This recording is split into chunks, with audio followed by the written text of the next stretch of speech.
Friends, first, a few words in Tamil, my mother tongue. Yeah. I'm proud that in Singapore, I can stand in front of a crowd like this and speak in Tamil.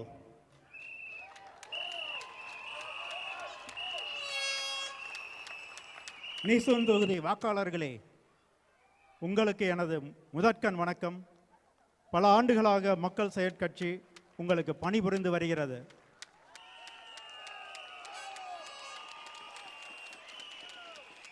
உங்களுடைய சுற்றுப்புறம் தேவைகளை பூர்த்தி செய்ய நாங்கள் முழு மனதுடன் பாடுபட்டு வருகிறோம்.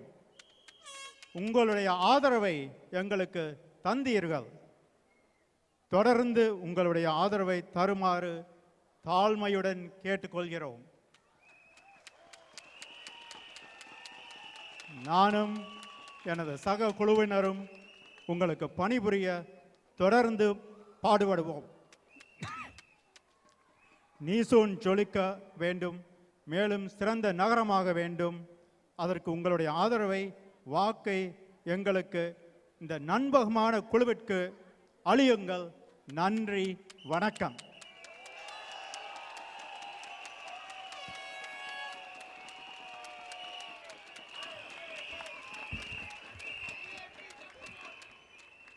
Friends, residents of Yishun, fellow Singaporeans, you heard two seniors, Mr. Tan and Mr. Ong Ah Heng. Then you heard Mohammed Firdaus and Dipna Lim, representing a young, new generation, the very best of our young generation with their aspirations. One athlete, the other a lawyer with a passion, both with a deep passion to serve the community.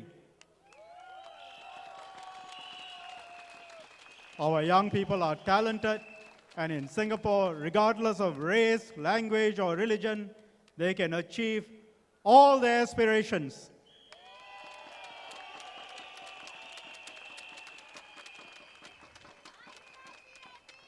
Fellow Singaporeans, I'm going to make a serious speech.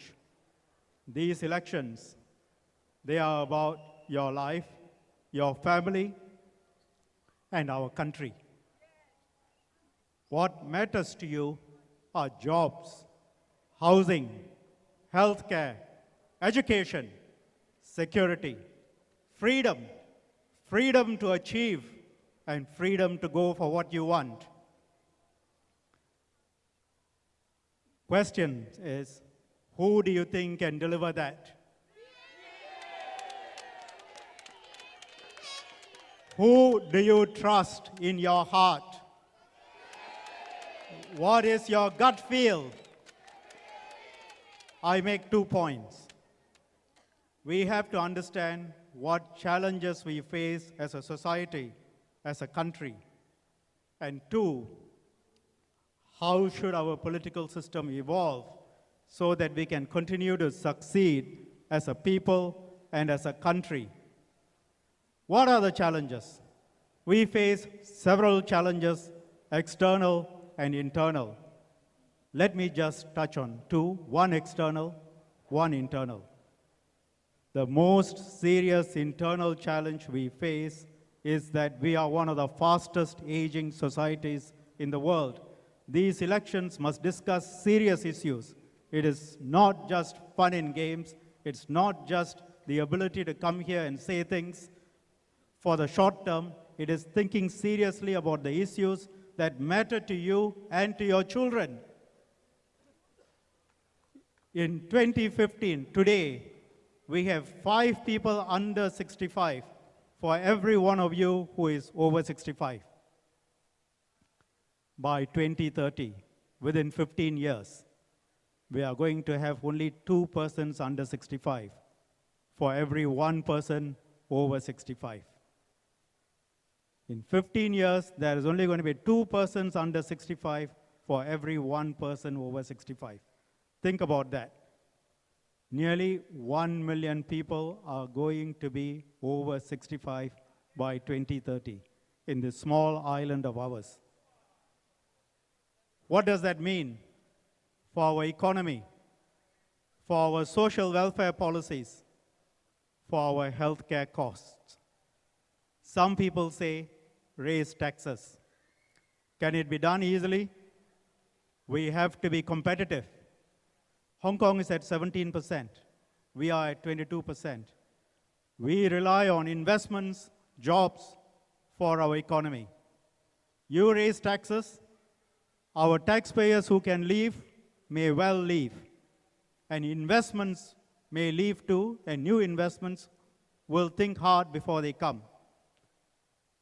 Another suggestion in these elections is we cut defense spending by 40%. 40%. Is this a sensible suggestion? Everything you have, everything you see around you, at the core is based on our ability to defend ourselves. A strong, powerful SAF is essential.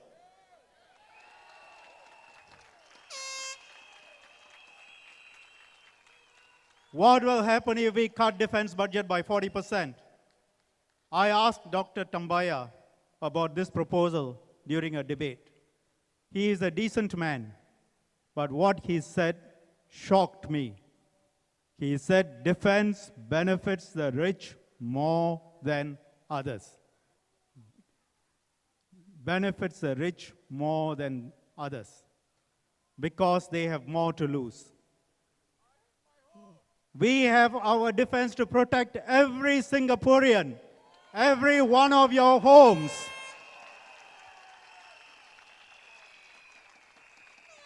We have to deal with our demographic issues, our aging issues in a serious way, and not with these crazy suggestions. We are not unique in having a low birth rate. Every major city in East Asia, Hong Kong, Seoul, Tokyo, Taipei, Shanghai, they all have birth rates which are similar to ours or even lower than ours.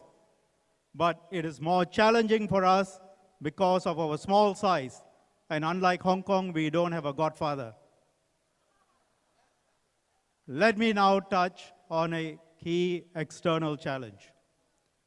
Globalization, a challenge to our jobs, our young people's future. Today, many things that are done in Singapore can easily be done outside. Take accountants, Philippines, India, the biggest centers for business process outsourcing, like accounting, bookkeeping. You take the documents in Singapore, you email them to India or Philippines, they write up the accounts, they send them back to you here. Same with many aspects of legal work. Client walks into a law firm, you take the information, you send it to Bangalore, there are teams of 300 lawyers sitting there, they analyze, they report back. You have a small number here then to check that. Radiology, a 3-man team in Bangalore is now servicing 40 US hospitals at a fraction of the cost, at Indian doctors' salaries. In Singapore, you got to get into medical school, then you got to do housemanship, then you got to do specialization, and then you become a radiologist.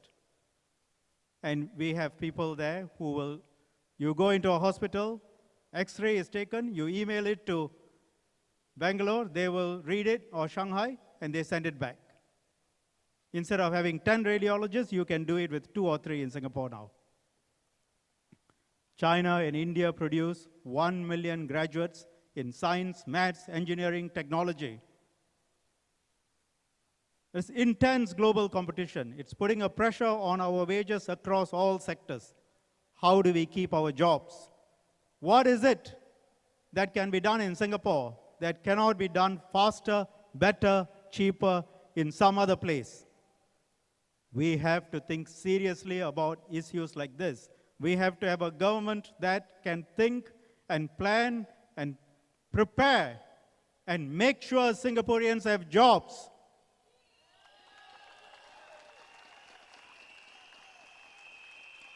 We have to create the bright future for our children. Let me now move to my second point, our political system. For over 50 years, we faced many severe challenges. We overcame them. One of the key reasons is because of our political system, which required that politicians must be honest with the people and put forward policies which are honest. That was and is the DNA of the PAP. You, Singaporeans, supported that for 50 years. The PAP drew its strength from you. You gave the strength to the PAP to do what was right. You helped to create the system, which emphasizes on practicality and long-term planning and honesty. These are the strengths of Singapore. How do we ensure that these unique strengths remain? It means voting for people, whether from the PAP or from the other parties, people who are honest about public policies, who put forward policies which are sensible and responsible, and people who have financial integrity.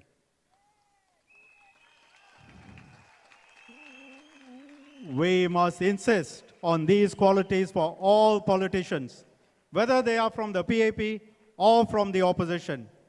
Then whoever is elected from any party will have those values. If, however, Singaporeans apply a different standard to everyone other than the PAP, then you encourage a different breed of politician who will draw strength from your support, and more people will see that these are the ways to get into politics and succeed in politics. So the first question is not whether the person is from the PAP or from another party. The first question is track record. His track record, his party's track record. That has to be good. It has to meet certain standards. If we want to maintain clean, honest, responsible political system, which can be the only way Singapore can succeed.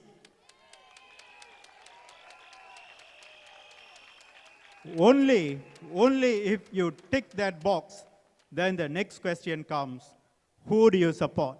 Whether the PAP or one of the other parties, and why?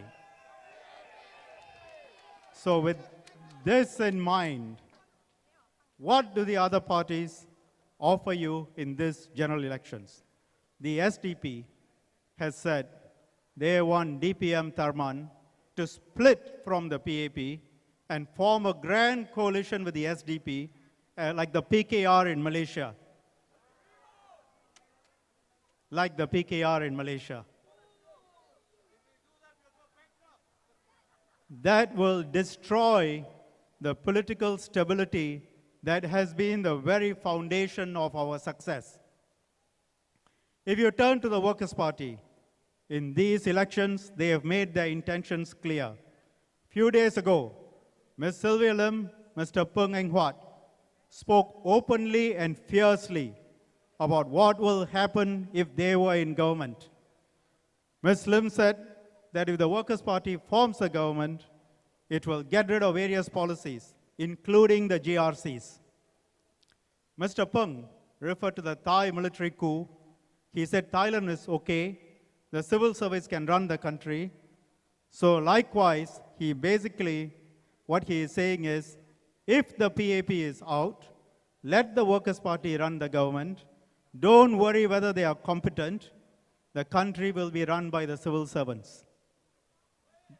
They are being honest in saying that the Workers' Party wants to take over the government of Singapore. But it is astonishing to assure Singaporeans that don't worry whether we are competent or not, the country will still be run well. The SDP, the Workers' Party, their suggestions lead to the same conclusion. A change in the values that has made Singapore special. A change from requiring competence and unity in political leadership, and a change from the stability that we have had. An honest politician thinking about Singapore's success, rather than himself, will say, we will work hard for you, and we will prove to you that we are worthy of forming a government, and show you that track record as proof.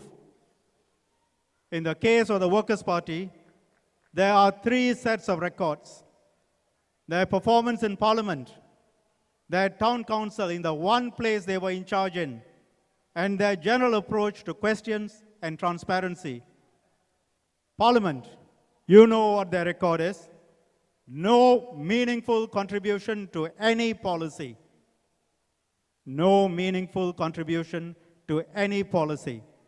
Whatever the PAP does, after we put forward the policy, they will stand up and say, do more. It's very easy, isn't it? Just do more. Second track record, town council, enough has been said. All I need to say is there are many questions which have not been answered, and a direct refusal by Mr. Pritam Singh in Parliament to answer any questions. I will not answer you, Minister, he said.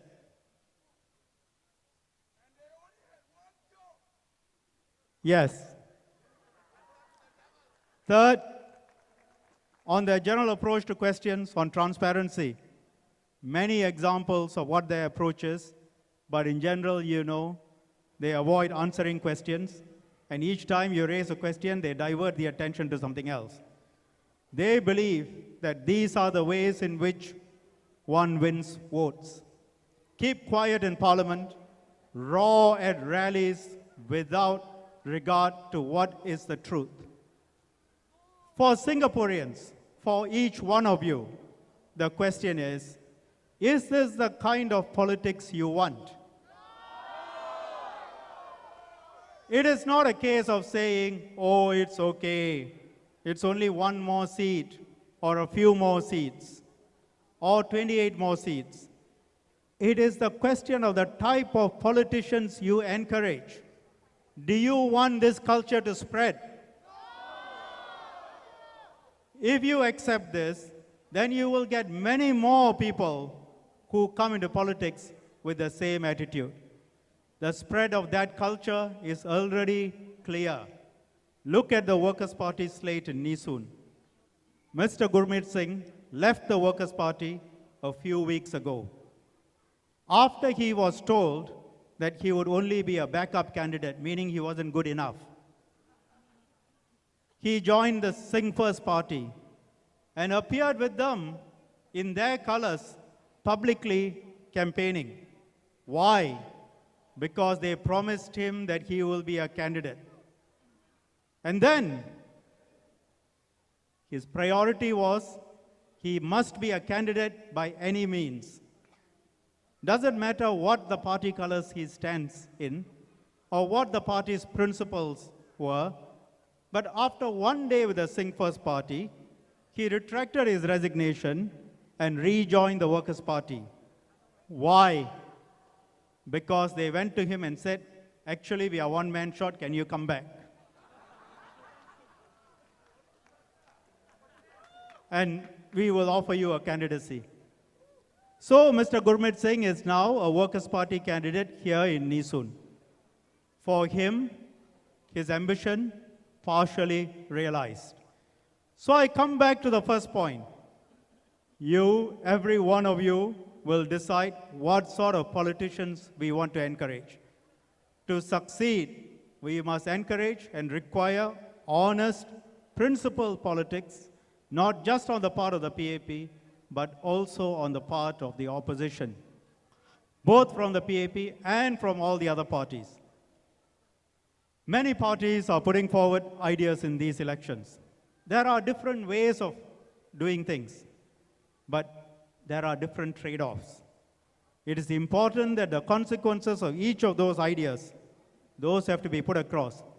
Candidates must be honest and say, these are the costs, these are the trade-offs. Not just pretend that the skies will be blue, the clouds will lift, and all will be somehow better if voters pick them. Let me give you one example. on the Workers' Party's proposals on foreign workers. First, they said we should go slow on cutting back on foreign workers, meaning the government was tightening too fast, because tightening too fast may raise wage costs and cause Singapore to lose its competitive advantage. And then within 1 year, when they saw the popular mood, they changed completely and said, zero growth on foreign workers. Zero growth on foreign workers.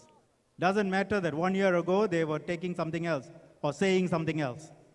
The government must turn off the tap completely. But wait, that's not the end. Within 1 month after that, they changed again and said you should allow more foreign workers in specific sectors.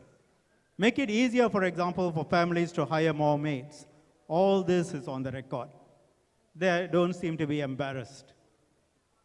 And then earlier today, Mr. Gerald Giam seemed to suggest that maybe we shouldn't tighten foreign worker numbers anymore because it is hurting businesses. From zero, first to say we are cutting too much, then to zero because we are not cutting enough, and then to increase in some areas, and then now to say, well, you are hurting businesses. So say whatever is necessary whenever it is necessary. Singaporeans will forgive you. What exactly is the Workers' Party's position on foreign worker growth? You cannot be a responsible opposition, let alone a responsible government, if you make U-turns like this and say whatever is politically popular for the moment. Will you say anything to win votes? Sway your position with the wind. Turn cartwheels on policies. What does this say about your character? What does this say about your intentions? Never mind that people may lose their jobs because of your flip-flops, as long as you win. Freezing foreign worker growth is a very serious point. A responsible opposition should put it across the consequences. I can think of three. One, it makes it very, very difficult for SMEs. 70% of Singaporeans are employed by SMEs. If the SMEs close down, Singaporeans lose jobs. You hurt your own people. Does the Workers' Party tell you all of this? No. Second, it is a proposal achievable with Singapore's current fertility rates and labor force figures. On current projections, it is almost impossible in the near future to achieve 1% resident workforce growth, which the Workers' Party says it needs to implement zero foreign worker growth. Does the Workers' Party tell you this? No. Third, zero foreign worker growth means one foreign worker out, one foreign worker in. Who decides who comes in and who goes out? Who decides which Singaporean business should survive because it got the workers it needed, and which Singaporean business should die because it didn't? Does the Workers' Party talk about this? No. For good governance and good politics, look at what politicians say, their track record, their promises, and vote for the people who you believe can be trusted. Ask for the same fundamental basic values from everyone. Our future, your future, depends on this. Our future depends on good, honest politics. Your vote, your support will decide what sort of politics we will have in Singapore and what kind of person steps forward to serve, whether with the PAP or the opposition. Let me now say something about the team in Yishun. We have a good team, a good blend of youth and experience. You've heard them. We delivered our promises in the past. If you give us a mandate, you can be sure we will deliver again.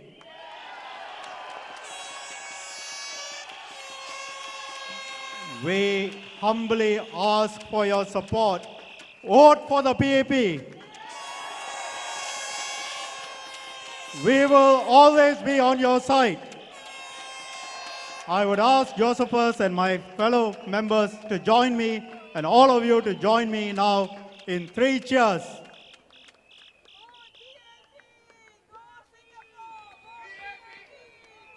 Majula Nisun, Majula PAP, Majula Singapore. Thank you.